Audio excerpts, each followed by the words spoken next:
बिस्मिल्लाहिर्रहमानिर्रहीम। अस्सलाम वालेकुम नादरीन। कुदरतुल्लाह शहाब ने अपनी तसनीफ़ मांझी में अपनी वालदा मोहतरमा को एक मुनफरिद अंदाज में खिराज तहसीन पेश किया है। चंद दिलचस्प पैराग्राफ आपको सुनाता हूँ। वो लिखते हैं, बकर ईद का त्यौहार आया, नाना जी के पास चंद रुपए जमा हो गए थे। उन्होंने मांझी को 3 आने बतौर ईदी दिए। जिंदगी में पहली बार मांझी के हाथ इतने पैसे आए थे। उन्होंने बहुत सोचा, लेकिन इस रकम का कोई मसरफ उनकी समझ में ना आ सका। वफात के वक्त उनकी उम्र कोई 80 वर्ष के लगभग थी, लेकिन इनके नज़दीक 100 रुपए, 10 रुपए, 5 रुपए के नोटों में इम्तियाज करना आसान काम न था। ईदी के 3 आने कई रोज मांझी के दुपट्टे के एक कोने में बंधे रहे। जिस रोज वो जरावारा से रुखसत हो रही थी, मांझी ने 11 पैसे का तेल खरीद कर मस्जिद के चिराग में डाल दिया। बाकी 1 पैसा अपने पास रखा। उसके बाद जब कभी 11 पैसे पूरे हो जाते तो फौरन मस्जिद में तेल भिजवा देती। सारी उम्र जुमेरात की शाम को इस अमल पर बड़ी वफादारी से पाबंद रही। रफ्ता रफ्ता बहुत सी मस्जिदों में बिजली आ गई, लेकिन लाहौर और कराची जैसे शहरों में भी इन्हें ऐसी मस्जिदों का इल्म रहता था जिनके चिराग अब भी तेल से रोशन होते थे। वफात की शब भी मांझी के सराहने मलमल के रुमाल में बंधे हुए चंद आने मौजूद थे। गालबन ये पैसे भी मस्जिद के तेल के लिए जमा कर रखे थे, क्योंकि वो जुमेरात की शब थी। नादरीन, कुदरतुल्लाह शहाब आगे लिखते हैं, इन चंद आनों के अलावा मांझी के पास ना कुछ और रकम थी, ना कोई जेवर। असबाब दुनिया में उनके पास गिनती की चंद चीजें थीं। 3 जोड़े सूती कपड़ों के, 1 जोड़ा देसी जूता, 1 जोड़ा रबर के चप्पल, 1 ऐनक, 1 अंगूठी जिनमें 3 छोटे छोटे फिरोजे जुड़े हुए थे, 1 जय नमाज, 1 तस्बीह और बाकी अल्लाह अल्लाह। पहनने के लिए 3 जोड़ों को वो खास एहतमाम से रखती थीं। एक ज़ेब तन, दूसरा अपने हाथों से धोकर तकिए के नीचे रखा रहता था ताकि इस्त्री हो जाए, तीसरा धोने के लिए तैयार।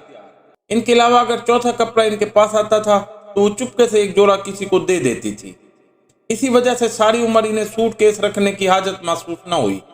लंबे से लंबे सफर पर रवाना होने के लिए इन्हें तैयारी में चंद मिनट से ज्यादा न लगते थे। कपड़ों की पोटली बनाकर इन्हें जय नमाज में लपेटा, जाड़ों में ऊनी फर्द और गर्मियों में मलमल की दुपट्टे की बुकल मारी और जहां कहिए चलने को तैयार। सफर आखिरत भी उन्होंने सादगी से इख्तियार किया।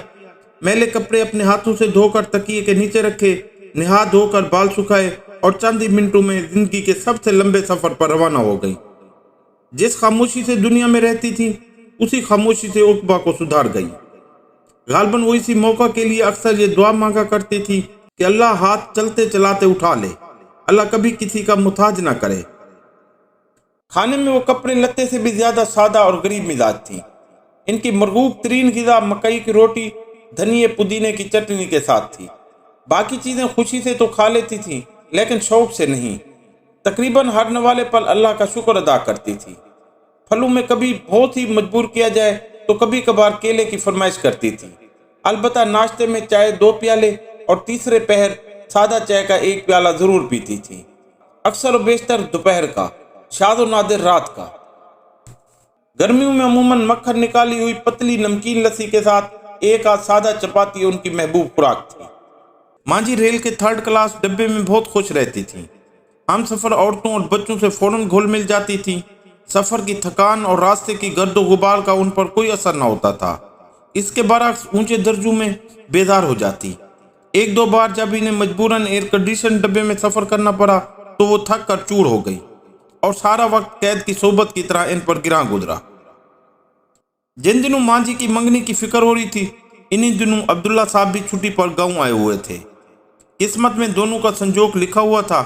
इनकी मंगनी हो गई और 1 माह बाद शादी भी ठहर गई, ताकि अब्दुल्ला साहब दुल्हन को अपने साथ गिलगित ले जाएं, जहां वो गवर्नरी के ओहदा पर फैज थे। मंगनी के बाद मांझी एक रोज अपनी सहेलियों के साथ पास वाले गांव में मेला देखने गई हुई थी। इत्तेफाकन या दानिस्ता अब्दुल्ला साहब भी वहां पहुंच गए। मांझी की सहेलियों ने इन्हें घेर लिया और हर एक ने छेड़ कर 5 रुपए वसूल कर लिए। अब्दुल्ला साहब ने मांझी को भी बहुत से रुपए पेश किए, लेकिन उन्होंने इनकार कर दिया। बहुत इसरार बढ़ गया तो मजबूरन मांझी ने 11 पैसे की फरमाइश की। इतने बड़े मेले में 11 पैसे लेकर क्या करोगी? अब्दुल्ला साहब ने पूछा। अगली जुमेरात को आपके नाम से मस्जिद में तेल डालूंगी। मांझी ने जवाब दिया, जिंदगी के मेले में भी अब्दुल्ला साहब के साथ मांझी का लेन देन सिर्फ जुमरात के 11 पैसों तक ही महदूद रहा। इससे ज्यादा रकम ना आपने मांगी ना अपने पास रखी। नाज़रीन, कुदरतुल्लाह साहब मांझी की सादगी का एक वाक़या लिखते हैं कि गिलगित में हर किस्म के अहकामात गवर्नरी के नाम से जारी होते थे। जब ये चर्चा मांझी तक पहुंचा तो उन्होंने अब्दुल्ला साहब से गिला किया, भला हुकूमत तो आप करते हैं, लेकिन गवर्नरी गवर्नरी कहकर मुझ गरीब का नाम बीच में क्यों लाया जाता है खामखा। अब्दुल्ला साहब अलीगढ़ के पढ़े हुए थे। रग ज़राफत फरक उठी और बेतनाई से फरमाया, भागवान, ये तुम्हारा नाम थोड़ा है। गवर्नरी तो दरअसल तुम्हारी शौकन है जो दिन रात मेरा पीछा करती रहती है। मजाक की चोट थी। अब्दुल्ला साहब ने समझा कि बात आई गई हो गई, लेकिन मांझी के दिल में गम बैठ गया। इस गम में वो अंदर ही अंदर कुढ़ने लगी। कुछ अरसे बाद कश्मीर का महाराजा प्रताप सिंह अपनी महारानी के साथ गिलगित के दौरे पर आया। मांझी ने महारानी को अपने दिल का हाल सुनाया। महारानी भी सादा औरत थी, जलाल में आ गई। हाय हाय, हमारे राज में ऐसा जुल्म, मैं आज ही महाराजा से कहूंगी कि वो अब्दुल्ला साहब की खबर ले। जब ये मुकदमा महाराजा प्रताप सिंह तक पहुंचा तो उन्होंने अब्दुल्ला साहब को बुलाकर पूछ-गुछ की। अब्दुल्ला साहब भी हैरान थे कि बैठे बिठाए ये क्या आफताब आ पड़ी, लेकिन जब मामले की तह तक पहुंचे तो दोनों खूब हंसे। आदमी दोनों ही वफादार थे। चुनाचे महाराजा ने हुक्म निकाला कि आइंदा से गिलगित की गवर्नरी को विजारत और गवर्नर को वजीर विजारत के नाम से पुकारा जाए। 1947 की आज़ादी तक गिलगित में यही सरकारी इस्तिलाहत राइज थी। यह हुक्म सुनकर महारानी ने मांझी को बुलाकर खुशखबरी सुनाई कि महाराजा ने गवर्नरी को देश निकाला दे दिया है।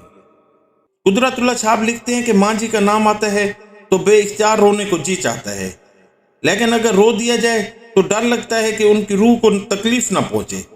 अगर जब्त किया जाए तो खुदा की कसम जब्त नहीं होता। नाज़रीन, मैं हूं अब्दुल गफूर रहमानी। किताब और मुताला मेरी कमजोरी है। दौरान मुताला बहुत सी अच्छी अच्छी तहरीरें पढ़ने को मिलती हैं जो मेरा दिल करता है आपसे भी शेयर करूं। आपको अगर मेरी ये काविश अच्छी लगे तो मेरे YouTube channel history with Rahmani को सब्सक्राइब करें, फेसबुक पेज को लाइक करें और अगर मुनासिब समझें तो दोस्तों से भी शेयर करें। शुक्रिया।